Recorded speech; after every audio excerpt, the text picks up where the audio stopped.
to the Scarlet Faithful podcast. Bye week for Rutgers football entering this weekend. David Anderson here.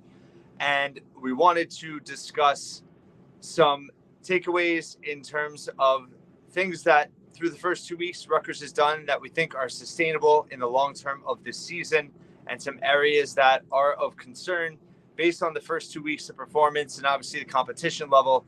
And now that things are going to start ramping up, beginning with next weekend at Virginia Tech.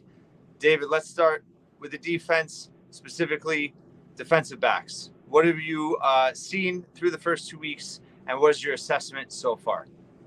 The defensive backfield is definitely still the strength of the team.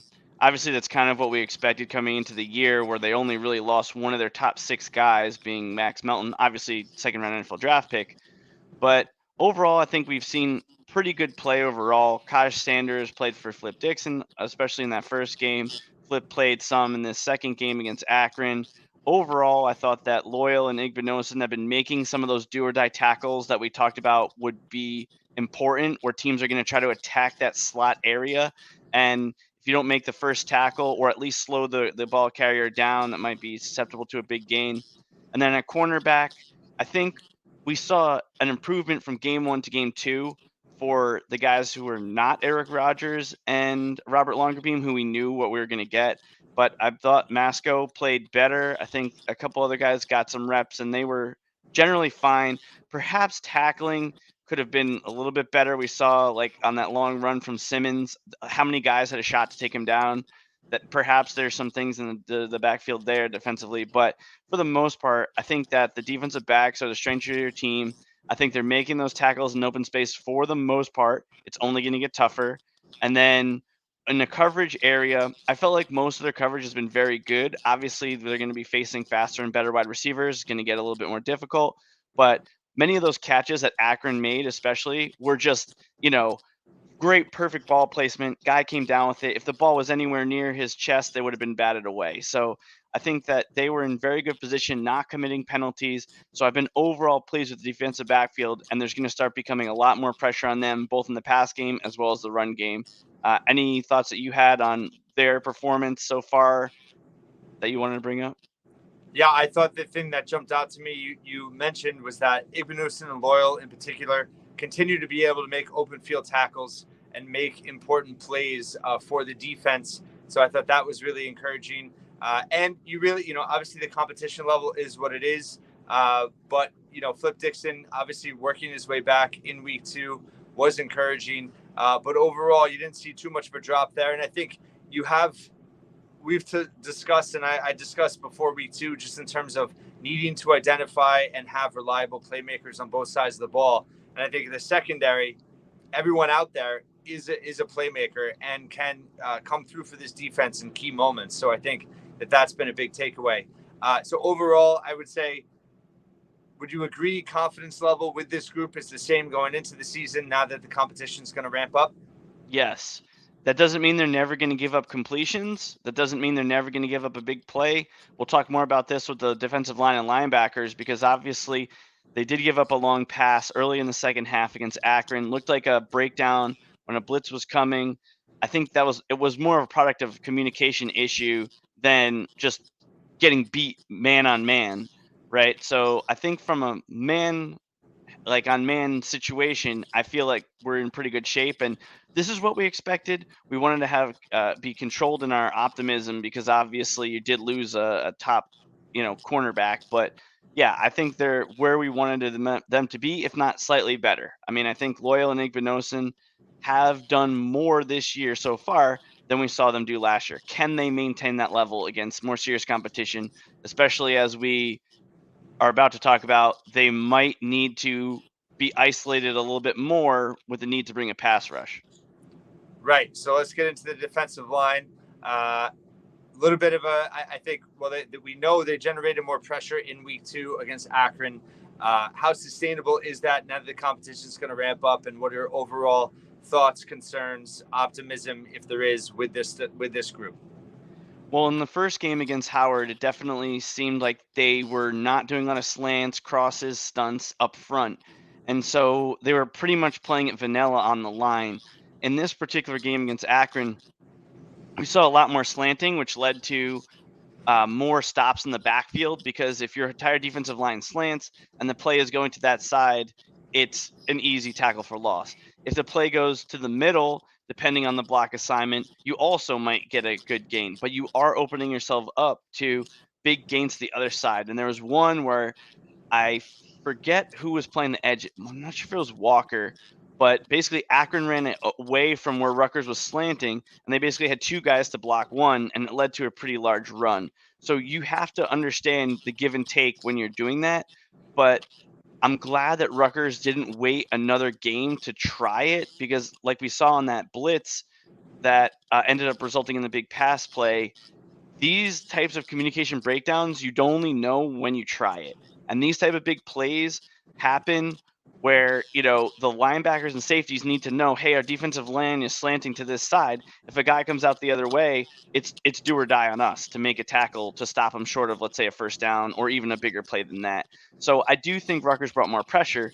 They did have to do more things up front. And like we saw with Virginia Tech last year, they are in the same situation. They have to slant their guys, and then Rutgers was able to pop several big runs against them last year. We saw the same thing this year against Vanderbilt when they were doing that. So you have to know there's a risk associated with it, but that's better than just sitting there and waiting for the offense to dictate to you what's going to happen. So overall, I would say that. And then I would also say clearly Walker got better and more comfortable in his second real game ever. So that was encouraging. I think Aaron Lewis did a good job. Again, he was constantly in the backfield, forcing the play to go away from him. I mean, we talk about this a lot. If one guy gets through the line, usually the quarterback can avoid one man. Maybe he has help from a running back, or maybe he can move in the pocket a little bit. So the fact that Aaron Lewis is in there, they just need to start getting one other guy continuously or regularly in the backfield to actually make some pressure. Now, is it Wesley Bailey? Is it more improvement from the defensive tackles? I'm not sure. Yeah, I thought Malcolm Ray and Kashawn Griffin had some standout plays in terms of being able to do that. But I think you're right. It's a matter of consistency. And then I think overall, just to your point about them trying more things out, I actually been very encouraged on both sides of the ball. I think that maybe part of it is having some new pieces, and the staff is trying to kind of assess where they're at and what their capabilities are in terms of play calling in that game. But I thought, things on both sides of the ball were a lot less vanilla than I kind of feared they might be, which I think overall is a really good sign, because I think that everyone is aware of this opportunity, right? And what this season brings with that. And I think, there's been complaints in the past, and, Shiano has had a tendency at times to get conservative, and we don't know how that's going to go when the competition ramps up now. But I think it does signal a potential for this team's going to go for it. And, they understand the opportunity that's in front of them. And we might see a little bit of a change and a little bit more that we did see at times in the first tenure, where the offense was a lot more open and defense was taking more chances. We haven't seen as much of that in 2.0 Shiano. And I think that the Akron game kind of signaled that maybe this season will be more of that, which is obviously, I think, in my opinion, very encouraging. Thoughts on that? Yeah, I think that, especially when we talk about defense, this is a natural transition to talk about the linebackers. So I mentioned after the first game how they were burned a few times on just taking bad angles, and I thought that that happened again in this game. But to their credit, part of it was because they were put in a lot tougher situations, both by Akron's offense, Joe Moorhead specifically, but then also by the fact that when the team is blitzing, you have more responsibility. So like if everyone's blitzing from the right side, you don't have help. You might be in cover zero in a man to man. Like if you're Moses Walker, he had one play I know where he had to make a decision and he made the wrong decision, and it ended up being a little bit of a big run. But it's easier to learn when you're forcing the offense into making plays. And so that I'm very encouraged, because like you're saying, if they were too vanilla, we wouldn't have learned enough about this linebacking group. They were put in a lot of situations where they had to make decisions this past week. Jabomi clearly didn't have as good of a game as the first game. I think this is part of the reason why. I'm not sure if he was the culprit on that blitz that ended up being the big pass. It doesn't really matter to me, because ultimately it was a breakdown of the entire defense. but I felt like we learned a good amount that this linebacking core, they can make plays, but offenses, I should say, are going to try to expose them. And that's exactly what Joe Moorhead did. We're going to see the whole thing, the whole season is going to be like that. Yeah, and I think that's always been my concern with linebackers. Is just I think you hear a lot about linebacker depth and how talented they are, and of course that is true in terms of their potential and their raw talent. My concern the whole time has been losing that type of experience on the field at a position group where really is kind of the quarterback of the defense, and situational awareness, being able to read what the offense is doing in real time and being able to make those split-second decisions. It's just going to take time. It doesn't mean that the linebacking core, as it is right now with Abram Wright, Jabomi, and Walker, aren't going to be able to get to that level. But I think that there's a little bit of a false reality going on. And I think we saw it in the Akron game that fans were expecting this defense to be at the same level they were. And it's just not possible with some of the key pieces that you're missing. And I think most importantly at linebacker. So Powell's Yeah. availability and whether he's available for Virginia Tech is obviously, even if he's not 100%, I think just having him out there brings a lot of value just in terms of his experience and his ability to communicate with the rest of his teammates. Yeah, I mean, and to his credit, right? I mean, Tyreen Powell, when he burst on the scene, I think his first start was against Illinois, I want to say, in 21. I mean, he was making these same mistakes, Yep. right? But he also had physical talent. And then by the end of, so that was 21, I guess. So this is now 2024, and you see a difference in the type of player. So I mean, I'm not criticizing, like, these guys are early in their development. I thought Abram Wright, of all of them, took the biggest jump between game 1 and game 2. He looked a lot better. And that's, again, I'm not saying he played perfectly, but it made me more confident that if he has to play, he can. I mean, I think Moses Walker, again, he's done what we've said. When he's asked to bring pressure, he's done a pretty good job on his timing and things like that, but he has been exposed in coverage. Jabomi, you can tell that offenses are looking for him because sometimes, like they used to say, again, I'm not comparing Daryl Jabomi to Lawrence Taylor. Obviously, that's a ridiculous thing to say. But teams would feel like the smartest thing to do would be don't run away from him. Run plays in his direction and force him to make decisions, and basically you have blockers in that area. Jabomi has the physical ability that if you just run away from him, like he can just chase down plays from the backside. And Mm-hmm. so it makes more sense to run a lot of these plays just at his general direction. So it'll be interesting to see when Powell comes back if they make any adjustments to who is where that make offensive coordinators less able to just know where someone's going to be in the formation and attack that player. But again, I think this is where I would expect all of these players to be from their mental development. Physically, they're there. But the experience, like you said on the preseason preview, you can't understate that they haven't seen it in games. Mm-hmm. And so hopefully Rutgers can get by for the next couple of weeks as they continue to learn at linebacker.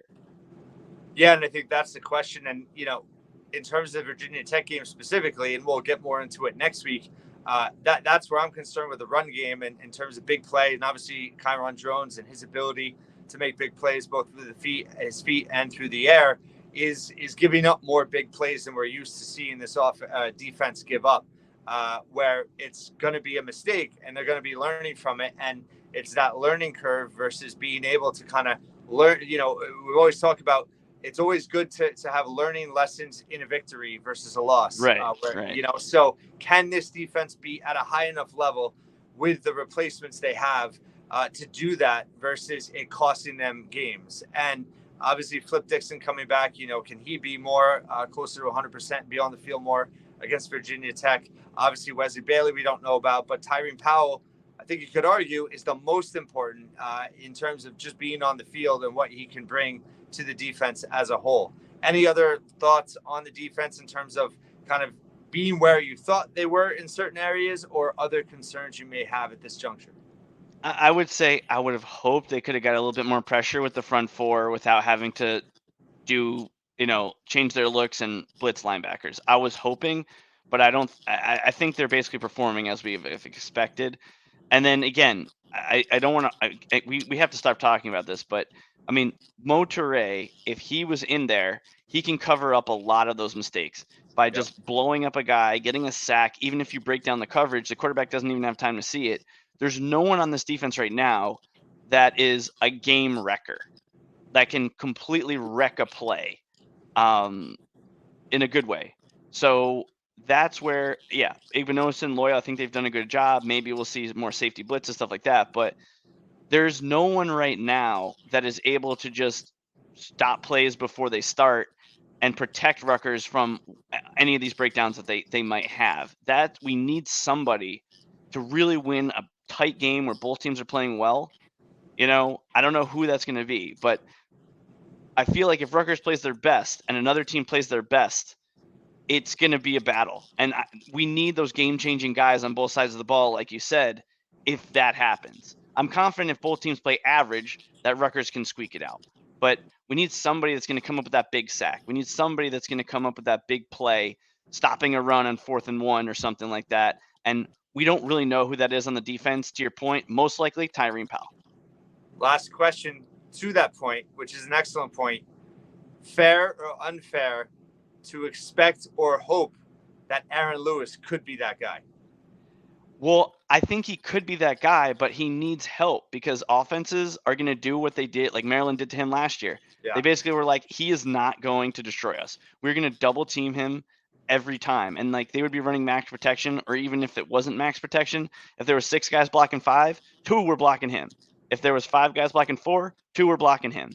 And so even when he got through, like I said, a quarterback can adjust to one guy coming through the line. And so somebody has to be that guy. Is it Malcolm Ray? Is it Wesley Bailey coming back? Is it one of the linebackers? I don't know. But it's easy for offenses to prepare for one guy. And I feel like, yes, I think Aaron Lewis can do it, but he's going to need some help, or they're just going to basically key on him. Mm-hmm. Yep, very fair. And obviously Troy Rainey is another guy we hope gets back to, which will help that depth along the defensive line. Let's move to offense. Let's start with quarterback. Of course, Ethan Kaliakmanis has been very consistent in terms of the short and to intermediate passing game, right around 70% so far through 2 games. Was 15 of 20 from short and intermediate in the first game, 11 of 16 in the second game. The deep ball, he was 0 of 4 in the first game, 3 of 7 in that second game. We saw that huge touchdown pass to Chris Long. Encouraged by his ability to hit the deep ball there, and he had a couple other, longer passes in that game. But overall, just in terms of your, I guess, confirmed sustainable traits that he's shown, and also any concerns you may have with his performance through 2 weeks. Yeah, I mean, I guess you could say there's like consistently inconsistent might be a little bit unfair to him, but we're kind of in this space where I kind of felt like that was like a Gary Nova light performance, in a sense that like his bad isn't as bad, but his good isn't as good as like senior Gary Nova. I mean, that first half was not pretty, but Yeah. he did get them through with only 1 turnover. And when you see an interception, you look for 3 things that make it more acceptable. 1, is it deep? 2, is it down the sideline? 3, especially if it's a down and distance, like a long situation, that's basically as good as a punt. Like if it's 3rd and long or 2nd and 15, and you're just trying to do something like that. And so his interception wasn't egregious because it was basically as good as a punt. That being said, there were a couple plays that could have been intercepted, especially one in that 2-minute drill late in the first half, that if that got picked off, I mean, that would have been a game changer. I mean, maybe Akron gets a touchdown or a field goal, completely different game if that happens. Instead, Rutgers takes it all the way down, scores a touchdown, and then we're feeling all happy about it. On the deep balls, so you said he threw 7. So he completed 3. 2 were possibly pass interference that were not called. One was in the end zone, and then one was like where a guy got his feet tied up with Damir Miller. Conversely, there was another one of the deep balls into double coverage that there was contact, but I was more concerned that it could have been intercepted as well. That was probably a little bit of a concern, but it is working to the point that defenses are having to respect it. And he's thrown to both Miller and to Chris Long. Last year, we only saw it to Jaquay. So defenses were cheating their safety over to that side. They can't do that now because the deep ball is available to everybody. So, yes, I think that it is working to open things up. I do think he's obviously, like we talked about, he's you can't compare him to like an elite NFL quarterback who's never going to put the ball in harm's way. He's going to put it in harm's way sometimes, and they're going to lose a game probably because he throws an interception like that. But he's been accurate in the intermediate and the short routes. And the one thing where I would say I will give him the edge over a Gary Nova, for example, is that I do feel confident on those quick checkdowns to a running back or to Kenny Fletcher that he's not going to turn it over. Those have been very successful plays. In fact, they might even work better against other teams because, like we talked about with the blocking, if Kenny Fletcher's blocking a guy and then he releases, a faster defensive player might be already in the backfield. You just lob it over, he might have more space to operate. So I feel like the deep ball is opening up those shorter passes. And yeah, there was a couple that could have been picked. There was even one to Fletcher on the goal line, the one that bounced into Duff's hands. That I really am impressed with Duff's hands. They're maybe the best or second best on the team. But then I do see what Kelly McManus was trying to get that ball to Fletcher. He fell down, which again, I do think he jammed it into a little bit of double coverage, and you don't want to do that on the goal line. But I saw what he was trying to do, and it wasn't terribly egregious. So we're going to have to just live with some of these what are you doing passes and at Yeah. least one or two that are bouncing through the receiver when they were open. Like that is going to happen from time to time. But other than that, I've been very encouraged, and I think this is slightly better than I expected from him. Yeah, and just to define, short passes are 5 or less yards. Intermediates 5+ to 14, and then 15+ is the long ball in terms of those stats. For me, one negative with him in that game was I thought his decision making in the first half was really bad. He talked about some near interceptions, but I also thought he wasn't going through his progressions as much as he was in the first game. He seemed like he was either forced or rushing it. I don't know if he was tight. I don't know if he just was a little too amped up, but that was concerning. But I thought what overrode that a little bit was his ability to kind of calm down. I thought that tip actually helped settle him down a little bit. And I thought he did show resiliency, and it didn't impact his performance in the second half. And I think that is really important. He started 5 of 12, he finished 9 of 11. So I don't think we've really seen that, in a while, probably since Nova. Just in terms of a quarterback, if you have a bad start, with respectfully, in the past couple quarterbacks, when they had a bad start, you kind of knew the whole game. Yeah. And now I think he showed that he is able to kind of get through it, and that relationship with Shiraka, but also his experience. He's not a rookie. He was able to get through it, forget about it, and he was able to make some of his best throws of the season in that second half. So that to me was overall most encouraging. Just in terms of, let's talk about the offensive line. And one thing we didn't mention, which is fair to mention, is that on that interception, he was under heavy pressure. He did get hit. Thoughts on the offensive line? I've seen optimism and people kind of expecting more. I personally think the offensive line has looked really good, just in terms of being cohesive, stable, and having so many reps together already. What were your thoughts on the offensive line so far? Yeah, I mean, I think that they've performed better than expected. I mean, the offensive line is an area where a lot of times you dig into Pro Football Focus because they don't have stats of any sort. I think that it's unfair to just look at Pro Football Focus, against inferior competition. I think you were mentioning that percentage of schedule is considered 130 at this point, which is also take with a grain of salt because if you whoop a team, they look worse. Right. True. But at the same time, they have faced one of the easiest schedules in the country. But I do think that Akron's front, especially their 3 and some of their linebackers, those guys would be in 2 deeps on Big Ten teams. I'm not saying that like their front 7 is the equivalent to a Big Ten, front 7, but there's some talent there. You saw that the most encouraging thing is they wore them down. They wore them out.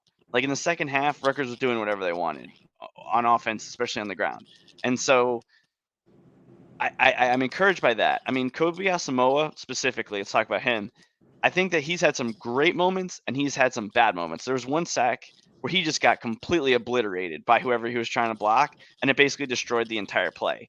But other than that one time, I mean, really what you're asking for your offensive line is just give us a chance to execute the play. And for the most part, they have. And then in the run game, I've been very pleased with their communication. You mentioned how having 5 guys and they're building chemistry together has worked. It's worked. A lot of those plays are timing plays where you're blocking this way, guards pulling around like basically behind your backside. And so knowing how quick this guy's going to get a hit so I can run around him and create my block, that is working. So we're seeing a lot of that pulling and kick out blocking that we didn't really see under the Gleason offense, partially by design and partially by not having as good of an offensive line coach, partially not having as much experience. We've seen that come together on this offensive line. And pass protection, they've been generally clean unless teams are blitzing. And in the run game, they seem to be blowing people up when they get an advantage, and when they smell blood, they're taking it. Like in that second half, they were moving the line of scrimmage a couple yards.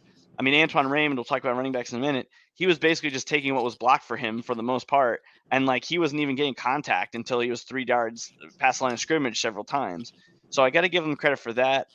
Obviously, we haven't seen depth. Holland Pierce, we have come to understand he might have been banged up in training camp. He's looked great. Needham coming back from injury looked great. Felter and Zelinskis even better than last year. Asamoah definitely better than last year. Hopefully they won't need to have depth. We don't know for sure about that, but I don't think you can expect any more out of this offensive line group because not one of them is a 4-star recruit. Like none of them is Anthony Davis. So all you can expect is them to get a little bit better every year, and I think they have. Yeah, I think you hit the nail on the head in terms of their timing. They move more fluidly together as a unit than they did last year, and I think that could pay dividends for sure. Talking about the run game, I wanted to ask you in terms of your initial thoughts on Raymond, especially in that second game where I think he showed even more. But first, just in terms of Monungai, obviously he's been dynamic.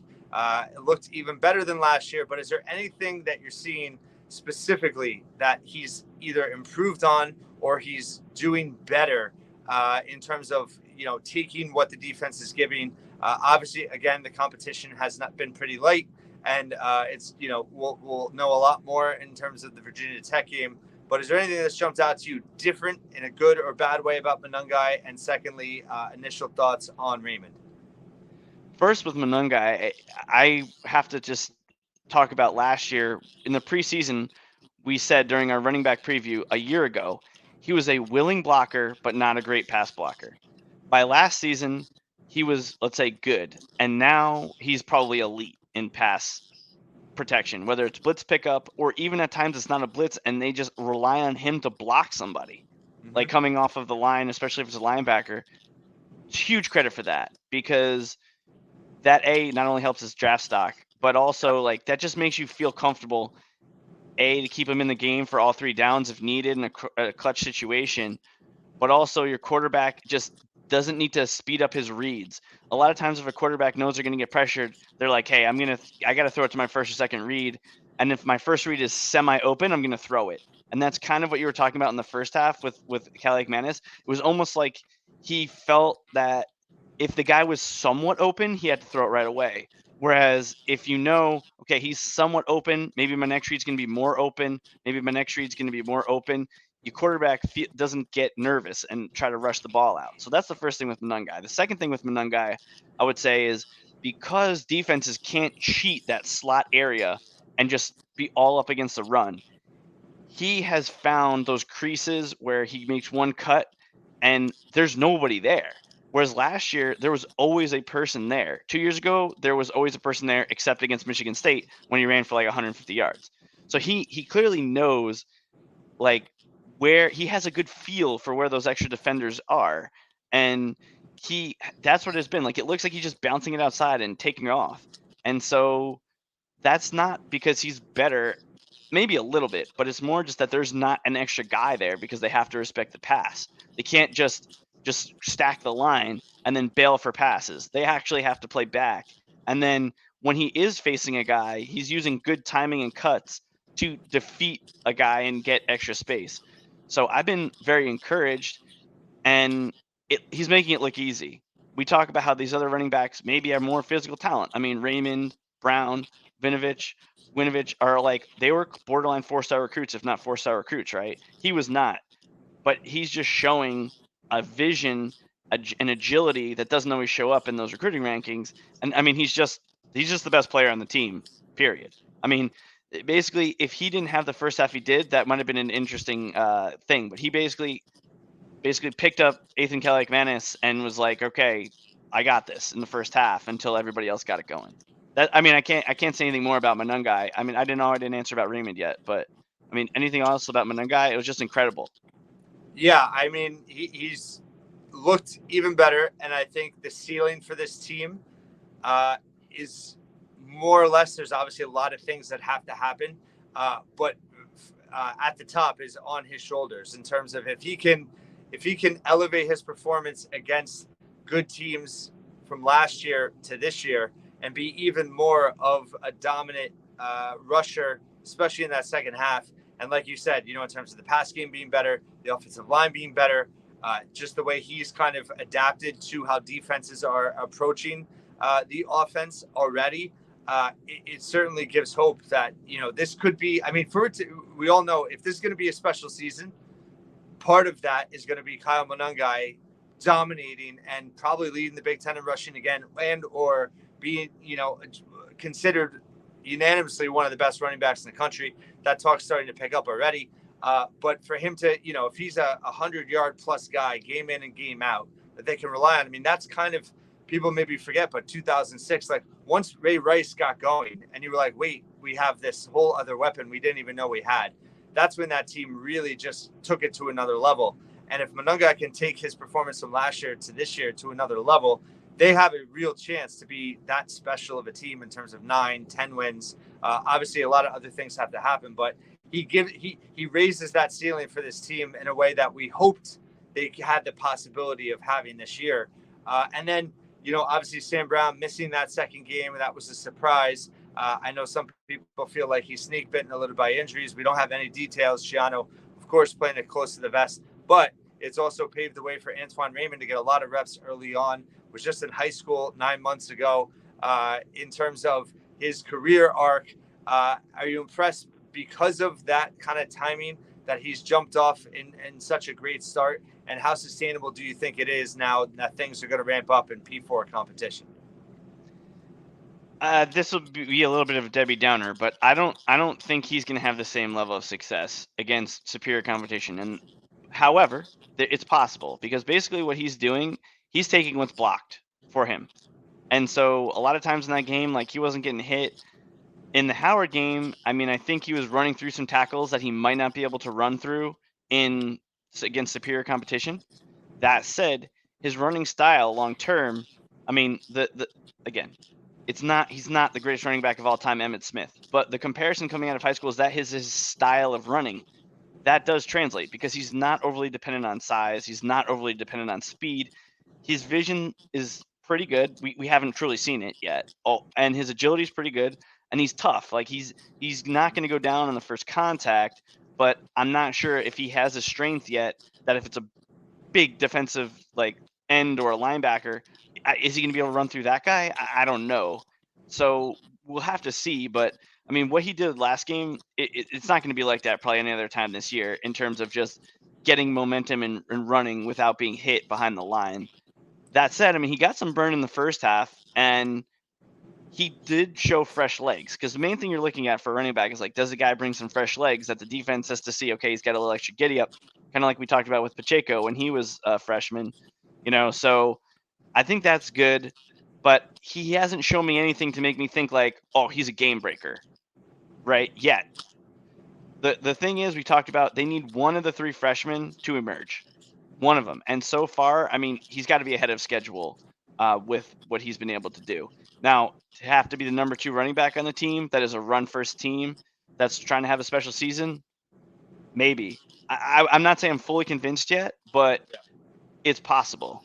I do think they're going to need Sam Brown when they're in some of these tough, grinded out, like a game against Illinois or something like that, where they're going to need his like extra size in there.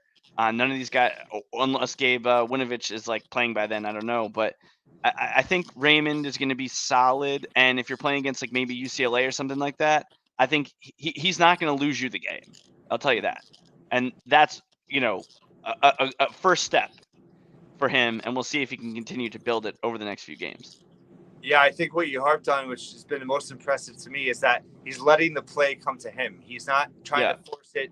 Sometimes you have freshmen that come in and they want to make a name right away, and they try to do too much, and it results in a 2-yard carry where he is taking what's given. And I think as he gains experience, then you might see him start to take some chances a little bit more. And you're right, he was running through the defense in that first game, but that was also the end of the game, and he Right. was all fired up. But I think he very much, just in the initial what we've seen, he very much matches the style of running that you want to see from a Rutgers running back. And I think the fact that they did get him more run, obviously it worked out with Brown not being available. But I thought that he showed everything that you wanted to see and having more opportunity in that game. And you're right, as competition ramps up, he's got to still prove it. We don't know how long Brown potentially could be out, if he'll be back for Virginia Tech or not. But also that, I think, just tying up in terms of this being the bye week, I think it's so important in terms of all the younger players that have gotten the runs and the reps they have in those first two games. This is an excellent opportunity to kind of catch their breath, learn more from the film, and really kind of apply some of what they've learned early on. So now that the competition ramps up, it really was an ideal timing perspective with the way things have worked out with this team. Anything else in terms of the backfield, and then moving on to wide receiver group and your initial thoughts and what you've seen from that group? I doubt Brown will be out for a long time based on one thing. Again, I'm not there, have no insider information. Didn't get to talk to Coach Harasimiak at my high school reunion. We missed you. But with Brown, I think if he was going to be out for a while, they would have tried to get another running back a couple carries. Mm. Because, like we said, you really need three. So the fact that only two guys carried the ball in that game indicates to me that they're not worried that they're going to have to get another guy as that third back. That's just the way I read the situation. It could be the opposite where they're like, we need to give Raymond even more, but like I don't see how giving a couple random carries late in the fourth quarter, because then what if he gets hurt? Then what? You're down to your number 4 running back with Kyle Mononga. I mean, that's as good of a number 1 as you can have. But that's why I felt like he's probably not going to be out that long, or else they would have tried to get somebody else in the game. But That's a great point. real quick on the bye, yeah. I mean, coming into the season, I don't think a week 3 bye is really what you want in a normal year. But this is not a normal year for this team, and so I do think that it probably helps your ceiling than if you were to say lose a game or two because these guys haven't had a chance to reset, or you don't have like a Tyrene Powell if they had to play tomorrow. This is the best possible year I can imagine to have the bye in this spot. Normally, I wouldn't want it now. Yeah, that's why I think expectations or hopes are so high, because the schedule, as we see it right now and as we saw it going into the season, it really lines up in as positive of a way for Rutgers as they've ever had. And obviously, with all the gauntlets they've gone through over the years in the Big Ten, this season is just so different in terms of how the schedule lays out and how, Mike Broadbent talking about the advantage with the days off advantage, in terms of with the way the bye weeks fall out and not playing the team coming off a bye and, having more rest than their opponents this year overall. It's all kind of out there for them. And that's why I think why hopes are so high that they can take advantage of that, because, even once you go into next year, and we touched on it before the season, I mean, the schedule is completely different and much harder next year. So this is a very special opportunity for a team that we think can be special on the field. Let's go to kind of wrapping up in terms of wide receivers. Obviously, a lot to unpack there. Just your initial thoughts on that group. Yeah, I mean, I think Damir Miller is the real deal. He's so much the real deal, unfortunately, that Christian Dremel isn't getting a lot of burn in the slot because, I mean, I was watching it. Whenever they needed a big play, they had Miller run a key route. Like there was one play that he ran almost like a shallow cross that was like a 2nd and long, and then he had to make a play. The DV had no chance of even touching him. And then the other time they needed a play was along the sideline. I think it was on that 2-minute drill where I'm not sure if it was a double move, but he was running free down the sideline with the DB like 3 yards behind him. And so I think they might want to keep him in the slot to keep him clean, because Yeah. the only guy who really was able to defeat press coverage that wasn't huge that we've seen is Carew. I mean, obviously Sanu, Harrison, those guys were big. Coleman, like they're big. That's why they defeated press coverage, but he's not a big guy. And so they might just have to keep playing him in the slot because they do. Yeah. I think you're right. That's one thing. The second is like Chris Long, I want to talk about too, because something clicked in Chris Long's brain in the second quarter of that game against Akron. If you remember in the first game and even the first quarter against Akron, there were 3 passes, if not more, but I can recall 3 where like he was running a basic route, it was like a curl or a slant in or something like that, where the defensive back reached their hand around and knocked the ball away, right? After that, there was even one touchdown that got called back where he basically like didn't even move his hands or his head until right before the ball was coming to him, so he didn't tip off the defensive back to the timing. So he was just kind of running his route, and then last second he was like, boom, he caught it. And so he made one play like that. Then he made one like that where it was called back because of a penalty. And then he made a third one on the same exact thing where the defensive back was in the area, but he just last second like threw his hands up like boop, and he made the catch. And so it seems like those little things are not something you pick up on in practice, but those are like those little wrinkles that you get with experience. And maybe it was just from rust, but like he does not have strong enough hands that if the defensive backs are on his hands, he's going to reliably catch the ball. And so he's got to use these other tactics. He's got to have more separation. He's got to quickly catch the ball. He's got to do these other little things, run perfect routes, things like that, to be able to be effective. Because like we saw, even lesser defensive backs, if they're hanging on him, he's not catching the ball. So I don't think you can improve your strength of your hands in season, but he's got to do that for this team to be successful. Speaking of hands, I want to talk about Ian Strong.